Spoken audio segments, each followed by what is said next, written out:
Bien-aimés dans le Seigneur, Shalom, nous voici pour un nouveau dimanche, une nouvelle prédication dominicale, toujours sans les cultes ouverts à tout le monde. Nous sommes dans le 19e dimanche en confinement. C'est vrai que nous avons la joie de savoir qu'au niveau des autorités, nous avons déjà une date de reprise de toutes les activités chrétiennes, religieuses, mais nous avons encore 3 dimanches, donc nous aurons en tout 21 dimanches sans culte ouvert à tous, mais nous sommes dans la joie parce que nous savons que nous sommes en train d'aller vers la fin de ce temps. Nous allons lire la parole du Seigneur ce matin, ce dimanche 24 juillet 2020, et le Seigneur nous conduit dans l'évangile selon Luc, l'évangile de Jésus-Christ selon Luc. Nous lirons le chapitre 14, versets 28 à 32. Luc chapitre 14, 28 à 32. Nous allons lire dans la version français courant. Voici ce que déclarent les Écritures. Si l'un de vous veut construire une tour, il s'assied d'abord pour calculer la dépense et voir s'il a assez d'argent pour achever le travail. Autrement, s'il pose les fondations sans pouvoir achever la tour, tous ceux qui verront cela se mettront à rire en lui disant « Cet homme a commencé de construire, mais a été incapable d'achever le travail. » De même, si un roi veut partir en guerre contre un autre roi, il s'assied d'abord pour examiner s'il peut, avec 10 000 hommes, affronter son adversaire qui marche contre lui avec 20 000 hommes. S'il ne le peut pas, il envoie des messagers à l'autre roi pendant qu'il est encore loin pour lui demander ses conditions de paix. Prions le Seigneur. Oui, prends tout, Seigneur. Oui, prends tout, Seigneur. Entre tes mains, j'abandonne tout avec bonheur. Nyo soponayo,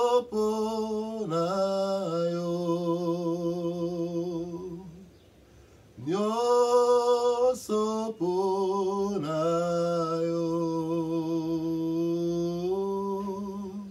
le donape si elaka ko salelayo. Oui, Seigneur Dieu de loi, prends tout. Prends, Seigneur Dieu de loi, ce temps où, Seigneur, tu veux nous parler. Prends nos cœurs, prends nos âmes. Nous voulons, Éternel Dieu de gloire, être tout entier à toi afin d'écouter ta parole, afin, Seigneur Dieu de gloire, de la mettre aussi en pratique. Que le Saint-Esprit nous aide à mettre cette parole en pratique. Et, Seigneur Dieu, fais de nous des disciples qui savent écouter, Seigneur Dieu de gloire, et les disciples qui mettent en pratique, Éternel Dieu de gloire, ce que le Maître leur dit. Que toute la gloire te revienne. Au nom de Jésus-Christ, nous avons ainsi prié. Amen. Bien-aimés dans le Seigneur, ce matin, nous voulons parler de la responsabilité. La responsabilité. Bien-aimés, qu'est-ce que c'est que la responsabilité? Le dictionnaire nous dit que la responsabilité, c'est l'obligation de répondre de ses actions ou d'être garant de quelque chose. L'obligation de répondre ses actions ou d'être garant de quelque chose. Et nous pouvons aussi dire que, en fait, la responsabilité, c'est la conscience ou l'engagement de faire quelque chose et d'en supporter, supporter les conséquences. Voilà pourquoi on dit de répondre de ses actions ou d'être garant de quelque chose. Bien-aimés, il y a plusieurs formes de responsabilité. La première forme de responsabilité, on peut parler de responsabilité active. Donc, c'est nous qui faisons le travail, une responsabilité active. La Bible dit dans Galates chapitre 6, verset 7, il est dit ce que l'homme aura semé, il le moissonnera. Donc, nous travaillons, nous sommes responsables, nous faisons quelque chose d'une façon active et nous sommes responsables de la gestion d'une société, la gestion d'une famille, la gestion d'une entreprise, la gestion du pays. Donc, il y a plusieurs responsables à qui on a donné la tâche de conduire certaines choses. Donc, ils sont des responsables, il y a la responsabilité active. Il y a aussi la responsabilité passive. Bien aimé, il y a des responsables, ceux qui font une tâche, qui effectuent une tâche, mais il y a aussi nous qui regardons. Nous avons aussi une certaine responsabilité. Nous ne posons pas des actes, mais nous avons la responsabilité parfois de redresser, nous avons la responsabilité de conseiller, parce que si nous ne faisons pas cela, nous portons aussi une certaine responsabilité. La responsabilité passive, nous pouvons l'illustrer par un texte dans Ézéchiel chapitre 33, le verset 8 et le verset 9, la Bible dit « Quand je dis au méchant, méchant tu mourras, si tu ne parles pas pour détourner le méchant de sa voie, et ce méchant mourra dans son iniquité, et je te demanderai son sang. » Donc, ici, cela veut dire que quelqu'un fait du mal. Quelqu'un ne remplit pas bien sa responsabilité. Nous avons la responsabilité de le lui rappeler. Et c'est comme ça, par exemple, que dans un pays, un peuple peut se lever, peut marcher, peut faire certaines des revendications. Le peuple n'a pas la responsabilité de gérer le pays, mais le peuple a la responsabilité de veiller à ce que le pays soit bien géré. Parce que, surtout dans le cas de la démocratie, c'est en fait le peuple qui délègue son pouvoir. Et nous avons aussi la responsabilité, même dans la maison. Ce n'est pas les enfants, le parent, on peut aussi dire aux parents qu'il n'est pas en train de bien agir, surtout pour les enfants qui sont déjà grands. Et les enfants qui sont en train de travailler, les parents peuvent leur dire, ce ne sont pas eux qui ont la responsabilité, mais nous pouvons avoir la responsabilité. L'Église aussi a la responsabilité passive. Donc, ce sont des personnes qui agissent et l'Église peut remettre les autorités dans le droit chemin. C'est comme cela que il est normal, l'Église ne fait pas la politique, mais l'Église peut se lever pour parler, pour remettre, pour dire à ceux qui dirigent, ceux qui gèrent le pays, qu'ils ne gèrent pas bien ou qu'ils le gèrent bien aussi, qu'ils les encouragent. Évidemment, la responsabilité, ce n'est pas seulement de critiquer négativement, mais ceci de critiquer positivement. Il y a la sanction positive et la sanction négative. Il y a aussi la responsabilité individuelle et nous parlons aussi de la responsabilité collective. Je peux avoir une responsabilité, mais dans une entreprise, il y a plusieurs responsabilités. Il y a le numéro 1, chacun a sa responsabilité. Et la responsabilité collective, c'est l'ensemble des responsabilités individuelles. Même dans un pays, nous sommes tous responsables. Il y a les responsables politiques, administratifs, et nous aussi, la population a aussi, chacun a des responsabilités. Les parents ont la responsabilité d'éduquer leurs enfants, ce n'est pas le gouvernement qui va les éduquer. Nous avons la responsabilité de la propreté dans nos parcelles, dans nos avenues, ce n'est pas le gouvernement qui viendra balayer nos maisons. Nous avons la responsabilité de payer nos impôts. Et si les gouvernants et les gouvernés ne remplissent pas leurs responsabilités, alors là, il y a total dégât. Bien-aimés, dans la responsabilité, nous voulons voir les étapes de la responsabilité. C'est là que nous rentrons maintenant dans ce texte de Luc, où le Seigneur est en train de donner en fait un cours de responsabilité, de gestion même. Le Seigneur Jésus-Christ dit, celui qui veut construire une tour s'assied pour calculer la dépense. C'est ça la responsabilité. Et donc, par ce texte, nous voulons voir les étapes de la responsabilité. Les étapes de la responsabilité, dans ce texte, nous voyons 3 étapes, mais il y a une autre étape, la 4e étape, que nous verrons dans un autre texte ou que nous citerons de mémoire. La première étape de la responsabilité, c'est celle de connaître le contenu de la tâche à effectuer. Bien aimé, nous ne pouvons pas prendre des responsabilités sans savoir ce que nous devons faire. Voilà pourquoi le Seigneur est en train de dire, celui qui veut construire quoi? Une tour, il s'assied. Donc, il veut construire une tour et il parle aussi d'une guerre. Bien aimé, il y a plusieurs qui prennent des responsabilités sans savoir en fait le contenu de la tâche, le contenu même de la responsabilité. Nous devons savoir, il y en a qui entrent dans le mariage sans savoir en fait à quoi ils s'engagent. Il y en a qui entrent dans la politique sans savoir à quoi ils s'engagent. Et c'est ce qui fait des problèmes. La première étape, c'est que nous devons connaître la tâche à remplir. Nous devons connaître aussi les résultats qui sont les résultats escomptés, ainsi que les conséquences d'un échec et les sanctions positives ou négatives probables. Ici, le Seigneur est en train de dire que cette personne qui veut construire une tour,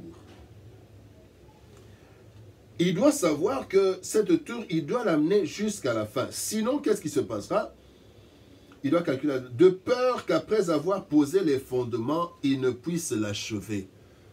Donc, cela veut dire, je dois savoir quel est le résultat. Le résultat attendu quand je commence à la construire, c'est de terminer le bâtiment. Et le résultat escompté quand je m'engage dans un combat, c'est que je puisse le remporter. Et ici, il dit, il ne puisse l'achever et que tous ceux qui le verront ne se mettent à le railler. Les conséquences. Je veux faire quelque chose, je dois savoir à quoi est-ce que j'en engage. Cette responsabilité, quel est le contenu de la responsabilité? Et c'est très important. Qu'est-ce que je veux faire? Aujourd'hui, bien aimé, il y en a qui s'engagent dans le ministère, mais qui n'en connaissent pas le contenu. Comme je disais à certains, à des frères, je dis, mais vous ne pouvez pas vous engager dans le ministère ecclésiastique, et vous attendre à être riche. On ne vient pas chercher la richesse dans le ministère. Non. Il y a un contenu. Il y a un contenu. Et donc, je dois savoir. Et ici, quand le Seigneur est en train de parler de cet exemple, en fait, le cadre, c'est qu'il est en train de parler de disciples. Le disciple doit savoir à quoi il s'engage. Il doit être responsable. Il doit savoir à quoi il s'engage quand il suit Jésus. Et aujourd'hui, plusieurs personnes ne connaissent pas le contenu de la tâche qu'ils sont amenés à faire, à effectuer. Ils ne connaissent pas le contenu de leur responsabilité. Un père de famille qui est toujours dans des bars, il ne connaît pas le contenu de sa responsabilité. Et quand il arrive à la maison, bien aimé, vous allez voir des personnes dont les enfants sont chassés de l'école, des personnes dont les femmes sont mal habillées, mais qui passent le long de leur journée dans des boîtes, dans des bars, dépensant plus que même les frais académiques ou les frais scolaires. Il y en a comme ça, c'est pas tout le monde n'est pas comme ça, mais il y a, et là ce sont des irresponsables. Quand nous voyons aujourd'hui plusieurs enfants qu'on appelle enfants de rue, mais qui ne sont pas des enfants de rue parce que la rue n'a pas d'enfants, ce sont en fait les enfants des irresponsables. Là, pour la plupart, c'est vrai qu'il y en a qui sont décédés, et là il y a la responsabilité aussi des parents. Mais, bien aimé, même la pauvreté n'est pas une raison pour abandonner les enfants. Il faut être responsable, savoir connaître le contenu. Quand vous procréez, vous voulez vous marier, vous voulez procréer, sachez qu'il y a un contenu dans le mariage. Les enfants, ce n'est pas seulement avoir des enfants. Je me souviens, il y a plusieurs années, j'avais la trentaine, et en ce moment-là, je n'avais que 2 enfants à ce moment-là, et je rencontre un collègue qui lui aussi avait la trentaine, mais qui en avait déjà 10. 10 enfants. Et quand je lui dis, mais 10, donc tu as terminé, il y a des jumeaux, il dit, non, non, j'ai eu 10 enfants. Et je lui dis, bon, tu as terminé, il me dit, non, non, bon, tout dépend de Dieu. Tout ne dépend pas de Dieu. Voilà comment, parfois, nous rejetons la responsabilité à Dieu, alors que nous sommes responsables. Les accouchements, une fécondité responsable. Parce que je sais qu'un enfant, ce n'est pas seulement des cris à la maternité et des cris de joie. Il y a les études, il y a l'éducation, il y a tout. Et nous devons leur donner un minimum convenable. Et donc, en responsable, je vais même régler les naissances, je vais régler tout, je vais régler même mes sorties. Un responsable doit véritablement calculer. Jésus-Christ dit, cet homme doit s'asseoir parce qu'il veut calculer, il veut bâtir une tour. Cette tour doit se terminer. C'est la première étape. La deuxième étape de la responsabilité, c'est de connaître ses moyens et ses capacités. Je sais ce à quoi je suis appelé, je sais ce que je dois effectuer comme tâche, mais est-ce que j'en ai les moyens? Et là, le Seigneur dit, s'il veut bâtir une cour, il s'assied d'abord pour calculer la dépense. Ça, c'est le contenu, ça, c'est la première partie. Mais la deuxième partie est voir s'il a de quoi terminer. La première étape, c'est de connaître le contenu, ce à quoi on nous appelle. La deuxième étape, c'est de connaître nos capacités et nos moyens. Vous savez, parfois, quand il faut gérer financièrement, il est dit souvent que nous devons soit trouver les moyens de notre politique, ou alors faire la politique de nos moyens. Si j'ai peu et que je peux avoir plus, je cherche d'abord à avoir plus avant de m'engager, ou bien alors, je fais quelque chose avec ce que j'ai. Je veux construire une maison, je vais voir, soit je vais trouver de l'argent pour construire une maison de rez-de-chaussée plus 3, mais si je n'ai pas assez d'argent, qu'est-ce que je fais? Je construis une villa. Ou juste rez-de-chaussée et un seul étage.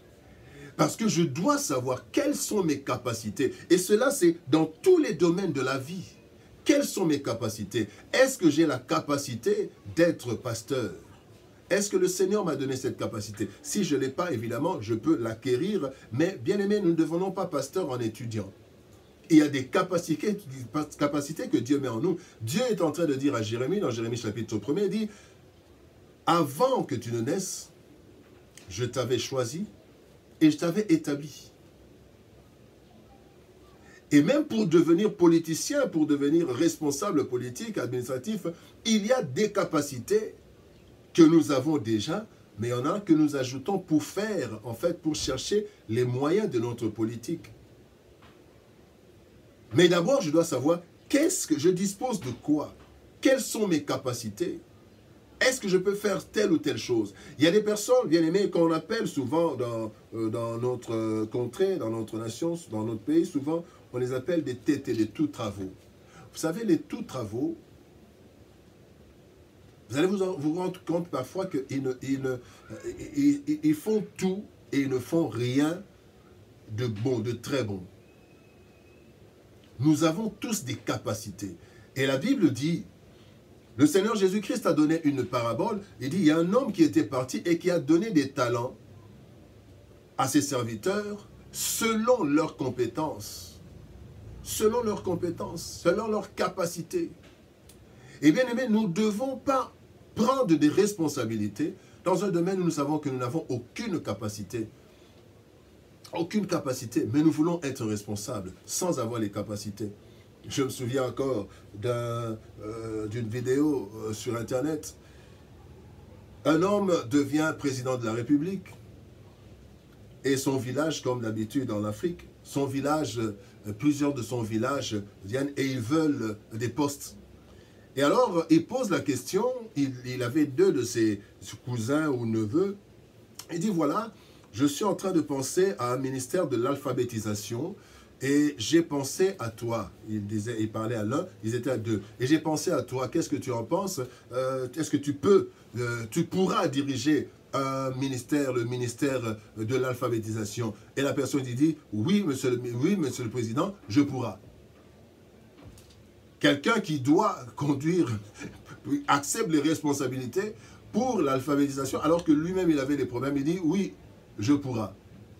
Et chose étonnante encore, celui qui était à côté de lui, il dit, oh, monsieur le Président, voilà, il n'arrive même pas à conjuguer le verbe pourrir. Ça fait rire, mais à l'instant, on se rend compte que, surtout dans nos pays africains, il y a des personnes qui prennent des responsabilités sans en avoir les capacités. Et il y a des personnes à qui on donne des responsabilités alors qu'ils n'en ont pas les capacités. Ça, c'est le problème de ceux qui donnent des responsabilités et ceux qui acceptent ces responsabilités. Nous devons savoir, nous asseoir. Jésus-Christ, cette personne doit s'asseoir et calculer s'il a, et voir s'il a de quoi terminer. Et même dans un combat, il dit, le roi s'assied d'abord pour examiner s'il peut, avec 10 000 hommes, marcher contre celui qui vient l'attaquer avec 20 000 hommes. Donc il voit, il y a un combat, il y a 20 000 hommes en face, et lui il n'a que 10 000. Il doit voir, est-ce que ce sont des personnes qui peuvent remporter cette victoire? Je dois calculer mes avoirs. Ça, c'est la deuxième étape dans la responsabilité. La troisième étape dans la responsabilité, c'est de prendre un engagement conséquent. Prendre un engagement conséquent en sachant que cela marche ou que cela ne marche pas, c'est moi qui serai responsable. Parce que il dit, pour le premier, en disant, les gens vont le railler, et dit, et que tous ceux qui le verront ne se mettent à le railler en disant, cet homme a commencé à bâtir et il n'a pas pu achever. Et pour celui qui est en combat, il dit, voilà, il faudrait qu'il puisse, s'il n'arrive pas, il faut qu'il prenne ses responsabilités, sinon on va massacrer les 10 000 hommes. Donc, bien aimés, nous devons avoir le courage de dire non quand nous voyons que nous n'avons pas assez, ou quand nous voyons que la tâche qui nous est demandée d'effectuer est trop élevée pour nous. Donc, prendre un engagement conséquent. La quatrième étape, c'est la redevabilité. Nous devons rendre compte. Nous devons savoir qu'à la fin, nous devons rendre compte d'une façon ou d'une autre. Soit nous allons rendre compte d'une façon formelle, ou bien comme cet homme, nous allons rendre compte. Pourquoi? Parce qu'il y aura le jugement des autres. Ils diront, cet homme a commencé à bâtir et il n'a pas pu achever. Nous avons à rendre compte. Et surtout quand nous avons une responsabilité officielle, une responsabilité, nous allons rendre compte. Pour ceux qui sont dans le ministère, la Bible est en train de dire dans 1 Pierre, la Bible dit qu'à la fin, le pasteur parfait, le parfait pasteur, le parfait berger, il viendra et nous allons rendre compte. La Bible dit que nous rendrons compte. Et même être disciple, c'est une responsabilité. Et nous devons savoir que nous avons un devoir de redevabilité. Voilà pourquoi nous prions régulièrement. C'est pendant la prière que nous faisons, nous remplissons notre devoir de redevabilité. Nous disons au Seigneur ce que nous avons fait, nous disons ce que nous n'avons pas pu faire, nous lui disons ce que nous n'avons, là où nous sommes tombés, les erreurs, et nous lui demandons la capacité pour continuer. Voilà aussi ce que nous faisons dans la prière. Bien-aimés, donc, nous nous rendons compte qu'il y a ces étapes. Mais dans la troisième étape, nous avons dit que nous devons prendre un engagement conséquent. Voilà ce qui fait que nous voulons voir un autre élément, c'est la fuite de responsabilité. Malheureusement. Malheureusement, le monde même dit, il y a un adage qui dit, l'échec est orphelin, mais la réussite a beaucoup de parents. Quand une chose réussit, tout le monde a été responsable. Oui, j'ai fait ça, c'est d'ailleurs moi qui ai fait ça, c'est d'ailleurs moi qui ai fait ça, c'est moi qui ai conseillé, j'étais à la base de cela, j'ai participé, mais quand il y a échec, aucun responsable. Et ça, c'est de l'irresponsabilité ou une fuite de responsabilité. Et cela n'a pas commencé aujourd'hui. Cela a commencé dès les premières personnes, le premier homme et la première femme. Genèse chapitre 3, versets 8 à 13. Nous avons l'histoire où 3 êtres ont commis un forfait, mais personne n'a accepté la responsabilité. La Bible nous dit que, quand vous lisez cette histoire, la Bible nous dit que le Seigneur, Dieu est venu. C'est long, nous n'allons pas tout lire. Mais quand le Seigneur, le diable, le serpent plutôt, il a convaincu Ève a mangé de l'arbre de la connaissance du bien et du mal, et les yeux se sont ouverts, le Seigneur est venu, et ils se sont cachés. Et le Seigneur a posé la question à Adam.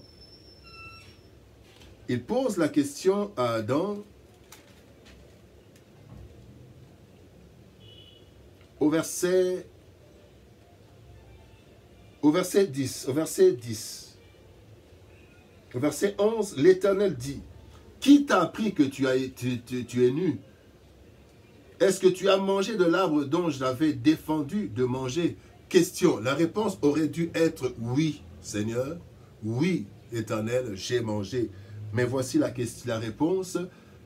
L'homme répondit, « La femme que tu as mise auprès de moi m'a donné de l'arbre et j'en ai mangé. » Fuite de responsabilité. Il avait la responsabilité de gérer le jardin. Il avait aussi la responsabilité de ne pas manger de l'arbre de la connaissance du bien et du mal. Il l'a mangé. On lui pose la question, s'il l'a mangé. Le Seigneur ne lui pose pas la question de savoir qui t'a dit de manger ou qui t'a donné. Non, il dit, est-ce que tu as mangé? Adam qui dit, non. Il dit, en fait, c'est la femme que tu as placée à mes côtés. Donc, qui était responsable pour Adam? Il y avait deux responsables dans ce que lui, il a fait, mais il a donné la responsabilité à deux personnes. D'abord à Dieu. Parce que c'est une autre façon de dire, Seigneur, si tu n'avais pas placé cette femme à mes côtés, je n'allais pas manger. Donc, tu es le premier responsable, Dieu.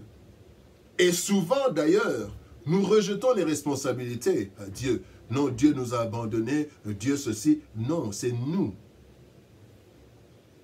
Quand nous lisons dans Deutéronome chapitre 32, le Seigneur dit, vous voulez me rendre responsable de vos méfaits. C'est le Seigneur qui le dit. Deutéronome chapitre 32. Nous allons lire rapidement. Parce que plusieurs d'entre nous, quand nous avons des problèmes, nous rejetons les responsabilités vers Dieu au lieu d'être conscients de nos responsabilités.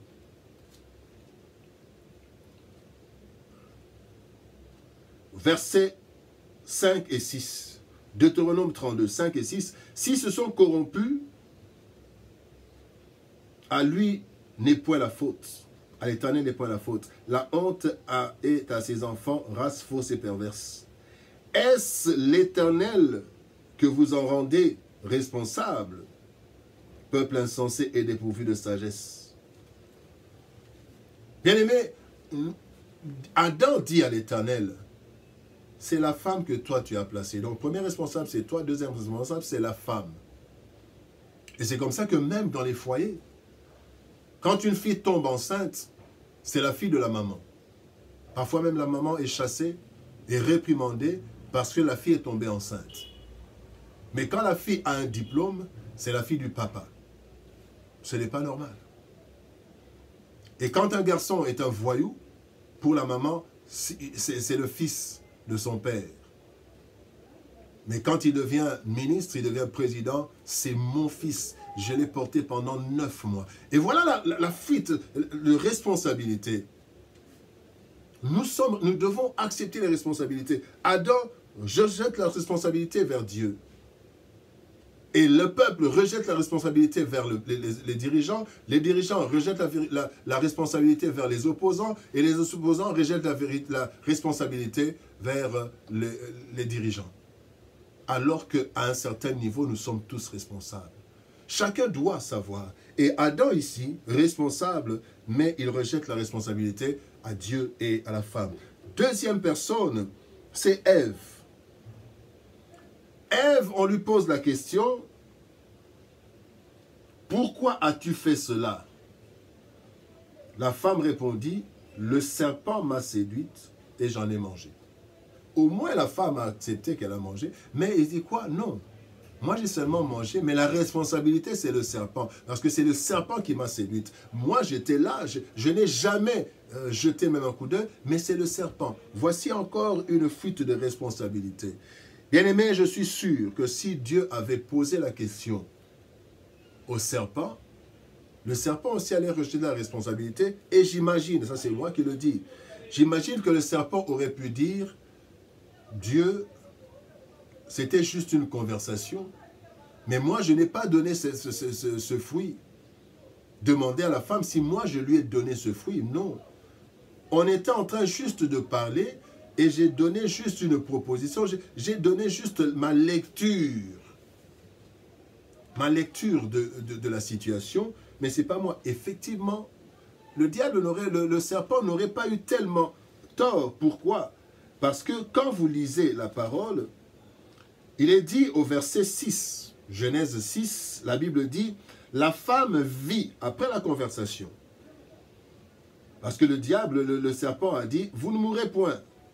Mais Dieu sait que le jour où vous allez en manger, vos yeux s'ouvriront et que vous serez comme des dieux, connaissant le bien et le mal. La femme vit que l'arbre était bon à manger et agréable à la vue, et qu'il était précieux pour ouvrir l'intelligence. Elle prit de son fruit. Donc ici, nous nous rendons compte qu'il y a trois responsables. Le responsable, c'est le diable. Le diable est responsable parce que, le serpent est responsable parce qu'il est allé séduire. Il a induit en erreur. C'est une responsabilité. La femme est responsable parce que c'est elle qui est là d'abord responsable d'avoir entendu, alors qu'il avait aussi, il connaissait la volonté de Dieu. Elle est allée prendre de l'arbre. C'est elle qui a pris. Et le troisième responsable, c'est l'homme. Et l'homme a pris, il a aussi mangé. La femme a donné, il était responsable. Mais l'homme aussi, dans sa responsabilité, aurait dû dire non. C'est comme ça que, bien aimé, si nous étions dans un tribunal de ce monde, on allait avoir des problèmes peut-être à dégager les responsabilités. Ça allait être un long procès. Heureusement que le juge parfait était là. Dieu les a tous punis parce que tous ils étaient responsables. Et là, bien aimé, il commence par le premier responsable.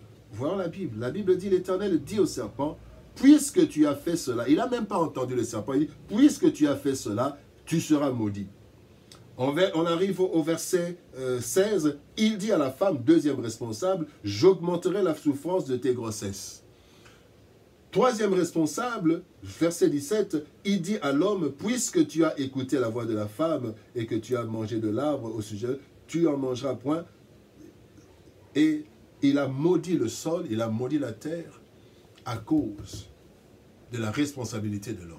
Donc, bien aimé, les trois étaient responsables. Et dans plusieurs situations, même dans nos pays, nous sommes tous responsables, chacun de ce côté. Nous, serviteurs de Dieu, nous sommes responsables parce qu'au lieu de prêcher parfois, de prêcher souvent et parfois, et souvent d'ailleurs, au lieu de prêcher aux hommes et aux femmes comment se comporter sur cette terre, pour se préparer à entrer dans le ciel, parce que en fait, l'objectif c'est entrer au ciel, mais en attendant le ciel, nous sommes sur cette terre, et comment vivre sur cette terre? Nous sommes tout simplement en train de dire comment on va vivre dans le ciel. Non. Comment nous sommes en train d'aller au ciel, mais en allant au ciel, nous sommes sur la terre. Donc, même dans les enseignements, nous sommes responsables de notre côté. Les enseignements égoïstes qui ne font que voilà, tu vas avoir un billet, tu vas avoir un mariage, tu vas avoir ceci, sans dire à l'homme que Dieu nous a placés sur la terre afin de garder le jardin et de le cultiver. Et donc que chacun de nous a une responsabilité dans le pays. Ce n'est pas seulement le président de la République, le premier ministre, les responsables, les ministres et les députés. Non, nous sommes responsables. Et moi, qui n'ai aucune responsabilité officielle, mais j'ai la responsabilité, là où je suis, de mettre la propriété. Si chacun balayait devant sa maison, nos vies seraient propres. Si chacun prenait la responsabilité de bien traiter les déchets, bien-aimé, la vie n'aurait pas de problème. Si chacun prenait la responsabilité de payer ses impôts, nous n'aurons pas de problème. Mais je dis que le gouvernement ne se comporte pas bien, Mais moi qui travaille aux impôts, qui travaille aux douanes, à la douane, qui travaille je ne sais pas où, je m'arrange avec les autres pour arranger ma situation, alors que le Seigneur m'a demandé de garder et de cultiver le jardin. Voilà. Nous devons, bien-aimés, tenir compte de tout cela. L'homme est corps, âme et esprit. Et l'homme est un instrument, un élément dans le monde. Je dois savoir que si chacun prend sa responsabilité, le monde va mieux se porter. Bien-aimés, nous voulons terminer en disant, en montrant, en fait, qu'est-ce qui fait que plusieurs fuient les responsabilités? Rapidement, d'abord, il y a la peur. Adam et Ève avaient peur d'avouer, peur de la sanction. Or, il faut réfléchir avant de poser un acte. Il faut connaître les sanctions et réfléchir avant. L'autre raison, c'est l'orgueil, tout simplement. Quand on est orgueilleux, on ne veut pas reconnaître quelque part qu'à cause de nous, nous avons mal rempli notre responsabilité, les choses n'ont pas marché. La troisième source, c'est l'inconscience et l'ignorance. Israël demande la crucifixion de Jésus. Et Pilate dit, mais c'est votre roi. Vous voulez assassiner, vous voulez crucifier votre frère, votre roi. Ils disent, Matthieu chapitre 27, verset 25, tout le peuple répondit, que son sang retombe sur nous et sur nos enfants. Irresponsabilité. Effectivement, les conséquences se voient jusqu'aujourd'hui. L'inconscience. Et comme nous avons lu dans Deutéronome chapitre 32, verset 6, est-ce l'Éternel que est-ce l'Éternel que vous en rendrez responsable, peuple insensé, dépourvu de sagesse? N'est-il pas votre Père, votre Créateur? N'est-il pas, n'est-ce pas lui qui t'a formé et qui t'a affermi? Comment celui qui t'a formé, qui t'a affermi, va chercher à ta destruction? Donc c'est de l'inconscience de croire que Dieu est à l'origine de nos malheurs. Non.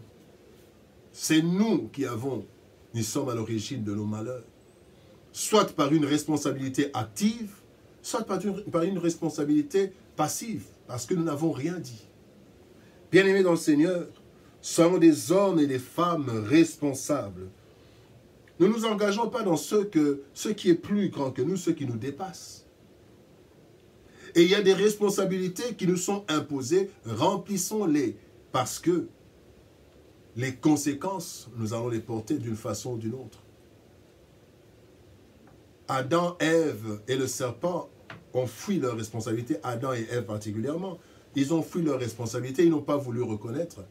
Mais les conséquences, jusqu'à aujourd'hui, nous payons à cause, excusez-moi, permettez-moi, à cause de l'irresponsabilité d'Adam et d'Ève. Parce qu'ils avaient la responsabilité de garder, de cultiver le jardin, de tout manger, sauf l'arbre de la connaissance. Ils ont voulu s'éclipser devant le Seigneur. Chacun disait non, c'est pas moi, c'est l'autre. Et c'est comme ça aussi dans le monde. L'enfer, c'est l'autre. Le méchant, c'est l'autre. Moi, il n'y a pas de problème, je suis bon. Moi, je suis un bon pasteur, ce sont les autres pasteurs. Non, nous devons accepter la responsabilité, soit active, soit passive. Parce que si les choses ne marchent pas, ce n'est peut-être pas parce que moi, j'ai fait quelque chose, mais c'est aussi parce que moi, je n'ai rien fait. Bien-aimés dans le Seigneur, que Dieu nous aide à être des responsables, partout, en famille, dans le service, à l'école, partout, que chacun prenne ses responsabilités. Prions le Seigneur. Éternel Père de gloire, Dieu Tout-Puissant, nous voici devant toi. Merci pour ce temps.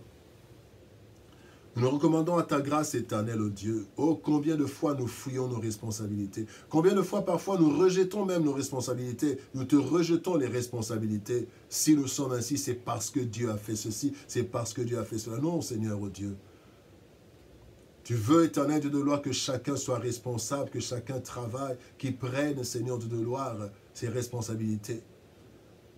Et que je puisse calculer, Seigneur Dieu de gloire, la tâche à laquelle j'ai été appelé, mais aussi les possibilités que j'ai. Et si nous n'avons pas ces possibilités, soit nous cherchons autre chose à faire, soit alors nous cherchons comment obtenir les capacités, Seigneur, au Dieu de gloire. Aide, Seigneur, Dieu de gloire, nos nations. Nous rejetons tous, Seigneur, Dieu de gloire, sur les responsables, sur les gouvernants, mais nous aussi, les gouvernés, nous avons aussi notre part de responsabilité parce que nous sommes trop tus. Alors que parfois, il fallait, Seigneur, de gloire, parler pour ne pas partager cette responsabilité. Maintenant, nous partageons la responsabilité. Certains pour avoir agi, d'autres pour ne pas avoir agi. Éternel, aide-nous dans nos foyers, partout où nous sommes, dans l'Église. Aide l'Église à être responsable. Pas seulement responsable de faire entrer des hommes et des femmes au ciel, mais aussi être responsable de former des hommes et des femmes sur la terre, à vivre sur la terre, en bons citoyens. Parce que, Seigneur de gloire, toi-même tu as dit que nous devons chercher le bien de la ville où nous avons été amenés. Que toute la gloire te revienne, Père, et que, Seigneur, ton esprit nous conduise par sa puissance et par sa lumière à accomplir nos tâches comme il le faut. Au nom de Jésus-Christ, nous avons ainsi prié. Amen. Bien-aimés dans le Seigneur, nous voici arrivés à la fin de notre programme. Par la grâce de Dieu, nous allons nous retrouver le dimanche prochain pour la 20e prédication, 20e prédication en confinement, même si, comme je l'avais dit au début, nous avons déjà une date, le 15 août. Nous espérons que rien ne va encore perturber les choses. Nous reprenons le 16 août, ce sera le premier dimanche avec un culte ouvert à tout le monde. D'ici là, nous allons nous retrouver encore 2 dimanches sans culte. Et pendant la semaine, nous avons encore 2 semaines. Cette semaine, déjà à partir de demain, nous avons les méditations quotidiennes que nous avons du lundi au vendredi. Que Dieu nous bénisse et que sa grâce soit sur nous. Si vous voulez nous contacter, l'email ainsi que les numéros de téléphone sont mentionnés sur notre page YouTube et Pasteur Eugène Massa. Que Dieu nous fasse grâce afin que cette maladie puisse véritablement, même si nous devons vivre avec elle, mais qu'à un certain moment cette maladie disparaisse comme elle est apparue.